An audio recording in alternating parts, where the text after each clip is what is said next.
Hi everybody, this is Dr. Mike Tranfalia from Fraxa Research Foundation, trying a little something new, some video blogging. I wanted to start out by addressing a question, actually one of the most common questions that I get from people all around the world, whether it's parents or scientists or reporters. Whenever the concept of treatment for Fragile X comes up, people always ask, well, do you think you're just going to find one drug that's going to fix Fragile X and make everybody just perfectly okay? I think this actually came up at the research meeting, and I just wanted to basically summarize what I said in response to that question. Specifically, no, we are fairly certain that no one drug can possibly replace the complex functions of a large protein like the Fragile X mental retardation protein, otherwise known as FMRP. It's the protein that's missing in Fragile X. We don't think that any small molecule, in other words a drug, can compensate completely for the absence of that protein. However, we have identified a number of processes that are abnormal in Fragile X, and we've identified a number of different classes of molecules that can compensate for some of the functions of that protein. So that raises the question then of whether treatment for Fragile X would be really a kind of cocktail approach like we see today with AIDS, for example, or hypertension, or actually every other medical condition that you could possibly think of. And the example that I cited at the investigators meeting a couple of weeks ago was bipolar disorder, otherwise known as manic depressive illness. It's one of the most difficult to treat things in psychiatry. Probably not as difficult as schizophrenia, but it's tough to treat.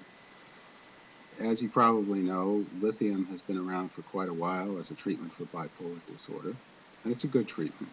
Probably not utilized as much as it should be, but still a very good treatment. There are alternatives to lithium like anticonvulsants, Depakote, Tegretol, similar drugs. Some of the atypical antipsychotics like Abilify and Risperdal that are also used in Fragile X, those are used in bipolar disorder too. But when you have a bipolar patient, you almost never see somebody who's treated with monotherapy. You almost never have a patient who's just on lithium or just on Depakote and nothing else. In fact, a few studies have been done, mostly in the US, about polypharmacy in bipolar patients. And the results usually indicate that the average patient with bipolar disorder is on 4 to 5 drugs. I think the actual average in the best study I've seen was 4.7 drugs per patient. So a lot of patients with bipolar disorder are on even more than that. Quite a few bipolar patients are on 7 or 8 different drugs to try to control their symptoms. Well, in some cases, this is just because, frankly, their doctors aren't as good as they should be, and they're probably over-prescribing some medications. In a lot of cases, it's really because that's what's required to keep these people functioning and to keep them out of the hospital. So if we look at the analogous situation in Fragile X, when people are treated with conventional psychiatric medications, they tend to be on multiple drugs, at least in the US. Prescribing patterns vary quite a bit, but I would anticipate that as we have more medications available for Fragile X, we'll start to see rational combinations developing. For example, you've all heard me talk about mGluR5 antagonists. These are the drugs that have been making headlines lately with the New York Times article, trials that are ongoing now, and in fact they're accelerating around the world to try to get some of these drugs on the market for Fragile X. We have great hopes, but we've also got some trials that need to be done, and they need to succeed, and everything needs to go right so that they can get to the market. We're very optimistic, but the question then is, well, once we have mGluR5 antagonists, what's that going to do? how much of the problem is that going to take care of? The real answer is we don't know exactly how well they're going to work in human beings and exactly what the optimum therapeutic window would be. So it may well be that these agents will work really well even in adults with Fragile X, but it might take, I would think you could reasonably anticipate, several months to several years to get the optimal benefit, especially since we're talking about catching up with abnormal development. And I would expect that there are certain symptoms that aren't going to be addressed. For example, there is no mGlu5 in the cerebellum, so that's an entire region of the brain where mGlu5 antagonists are going to have no effect, and we know that.